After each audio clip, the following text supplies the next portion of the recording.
last time you read a film review? Or, let's be honest, even opened the news? Do you actually read the news articles, or do you just look at the headlines on Instagram 2 days later? Let's face it, our attention spans are getting shorter and shorter, and most of us spend most of our days stuck behind a screen. And yeah, the big screen is dying. So how do you promote a film these days? The answer is simple. You turn to TikTok. The art of promoting a film has gone from getting people vaguely interested in the film you're promoting to trying to create a whole cultural event. Think Barbenheimer. You have to see Oppenheimer first and then cleanse that with Barbie, honestly.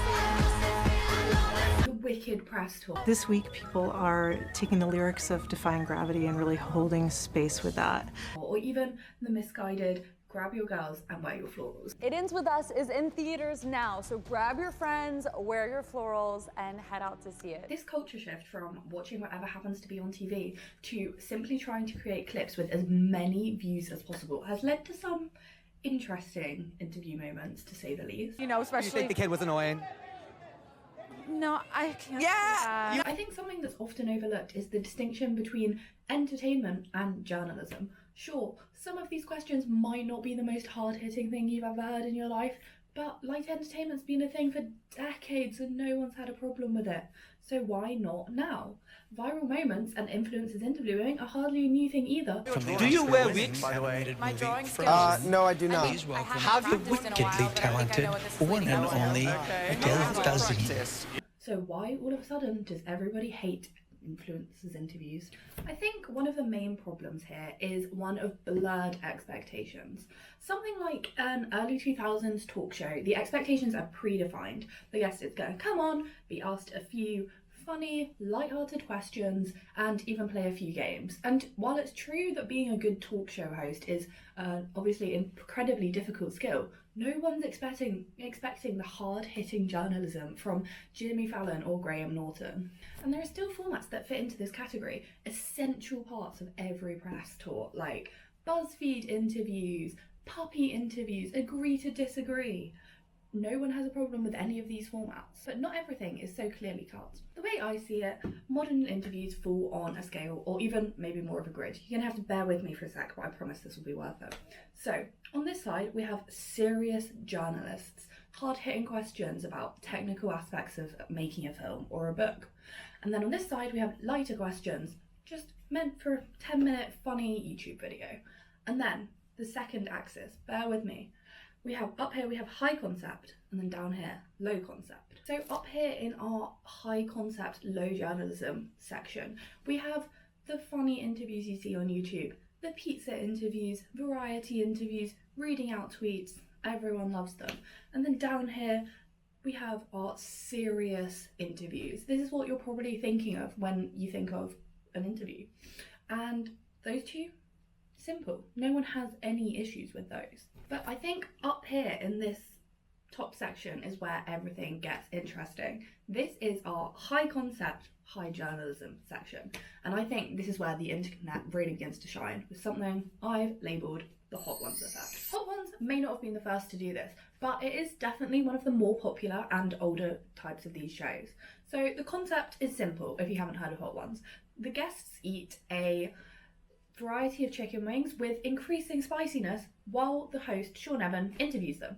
And that allows both the clips of the viral moments I feel like I'm gonna die! I know! and serious interviewing at the same time. But Hot Ones is far from the only one to do this. Other examples include Amelia de Moldenberg's Chicken Shop Day, where she interviews people in chicken shops while putting on an intentionally awkward stage persona. Do anything weird, like bring out a ring or like get down on one knee. Like, I'm not in the mood today. All right. To really increase the virality of those moments. As well as Brittany Broski's Royal Court, where guests come on, dress up and make little crests while answering questions about themselves and their own ongoing projects. And my current favourite, Last Meals, where Chef Josh asks a series of deep-cut, hard-hitting questions. I imagine that you've thought about your last meal before then. I have a lot. Do you remember the first time you thought about it? Is this like a lifelong, you've had the list going for forever, or this was just for the show? Well, guests enjoy what they would have as their last meal. If you haven't already, honestly, go check out any of these formats, especially Last Meals has me in an absolute chokehold right now, because honestly, Josh's interview skills are just unmatched, and they just celebrated their 100th interview. And honestly, shows like this really put a great spin on modern journalism, creating a show that's so interesting to watch. It has much wider of an audience it might otherwise, as well as allowing the interviewers to ask some really interesting and thoughtful questions the actors might not get asked otherwise. And this, guys, is where we go back to the grid and into the final section, which I'm calling the danger zone. Right, the danger zone is this bottom section down here of low concept, low journalism interviews. And I think this section is the reason why most of these influencer interviews get hate. Because honestly, a lot of the time, they're just people asking light-hearted questions in an environment you might not expect it. So, for example, on a red carpet, when people are asking silly questions that might be fun in another situation, but on the red carpet, when both the actors and the audience are expecting some proper journalism, just don't go down that well. Asking me in a red carpet interview if I believe if humanity is worth saving. And I think lots of the time this isn't actually the fault of the person doing the interview. It's often just they've been booked for the wrong job. Because honestly, if you're there as an influencer expecting to answer some light questions like you do on your podcast or your own format, and then suddenly everyone's critiquing you for asking silly questions as if that's not what you're known for. And influencers often face a lot of backlash from interviews like these, and there are often calls to allow proper journalists to interview them and saying that influencers are taking jobs away from journalists. Back with another influencers versus journalists video, only this time it's not really journalists that are coming for the influencer's neck, it's the people. And while it's true that journalists go through an extreme amount of training and are incredibly talented, the truth of the matter is people just aren't watching traditional interviews like they used to. And while they still have their place, we need to switch things up to actually get people interested. And much like the unique formats we've already discussed, the rise of the internet and therefore the accessibility of interviewing has given us some really unique and super interesting interviewers. Personally, I've been watching Jack Edwards for years, literally since his study video days. And I think the way that he's evolved his content is honestly inspiring. If you don't know who he is, Jack Edwards makes predominantly book-focused videos after doing his English literature degree. His videos were previously much more book talk focused, but have slowly evolved into him doing interviews. And I think it's really interesting the way that even though he was given the opportunity to interview some massive names through the Wuthering Heights press tour, he still focused on his niche, which was obviously literature. And I think this gives us a really interesting perspective in these interviews, because he's asking questions many interviews wouldn't think to ask, asking actors about their favourite books, what they would put on like a compulsory reading list. Cillian Murphy, I have to ask you, if you were my English teacher, what would you say is mandatory reading? What's going to be on the curriculum? Oh, that's a great question. And even giving them book recommendations. Well, to say thank you for your book recommendations, I wanted to recommend you one as well. This is a book called The Coin, and I think if you love Die My Love, you will enjoy this book too. And I think this honestly just gives us access to actors sharing their thoughts on something that could be so interesting and still remain relevant to the project. And yeah, it's something that so many interviewers just wouldn't have thought of because it's not their niche. But Jack is far from the only influencer turned interviewer. Hannah and Benedict Townsend, collectively Talk of the Townsends, initially went viral for their wedding content, but have since started sharing their opinions on film and TV, with their Traitors series being particularly popular, as well as their videos where they rank the 10 best needle drops or 10 best plot twists in a TV show. They now interview some of your favourite actors, an opportunity they gained through social media. And honestly, I am obsessed with their content, guys. I watch every single one of their videos, and Benedict liked my comment the other day, which, as far as I'm concerned, is a celebrity shout out. And yes, this video is just an excuse for me to talk about all of my favourite creators for 20 minutes. But I think it's really amazing that they were given this opportunity, because honestly, having people just so passionate about film and TV being able to interview is something that wouldn't have come about any other way.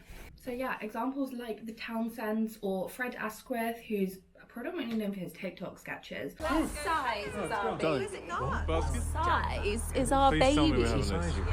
Can I see it? But actually hosted the UK stream of the Oscars really show how important it is to allow normal people to express their opinions about film and TV, and how interesting their interviews can be if they're given the opportunities. And in a similar light, another really interesting example of this is Harriet Fisher, a woman who started her TikTok series Fired on Friday, Famous by Monday, after she was, as the name suggests, fired from her job. I lost my job on Friday, it's Monday and we're making moves. Welcome to Fired on Friday, Famous by Monday, a series where I'm finally going to become a presenter, because it's scary speaking to strangers in public, but do you know what's even scarier?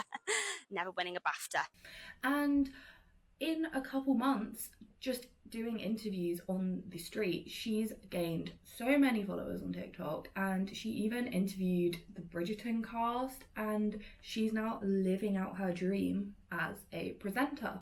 And I think this just really shows what social media makes possible for people, which honestly I think is a massively overlooked part of this whole conversation on influencers interviewing. So in conclusion, whilst it might be true that not every influencer is the best interviewer, and let's face it, a lot of these questions are just being asked at the wrong place at the wrong time, for each of these people there is someone who is so passionate about their job and so insanely creative and can just offer such a unique perspective no one else can. So honestly, if the price we have to pay for some of these amazing unique formats is some actors being asked their thoughts on Labubu's on the red carpet, I think that's just something we're going to have to put up with, because honestly, journalism needs to keep evolving to keep up with the times. Because honestly, we know no one's reading newspapers anymore, and if this is what it takes to get people to go watch a film or to engage in discourse around their favourite media, that's what it takes. And also, let's face it, these formats are so entertaining. Like, honestly, literally obsessed with last meals. Anyway, I hope you enjoyed this video. Subscribe for more. I don't actually normally make this kind of video, but I absolutely loved making it for you guys. So if you want me to make more of them, I definitely will be, and I have so many ideas, and I honestly just really enjoyed this whole process. So subscribe and I will see you soon. Bye.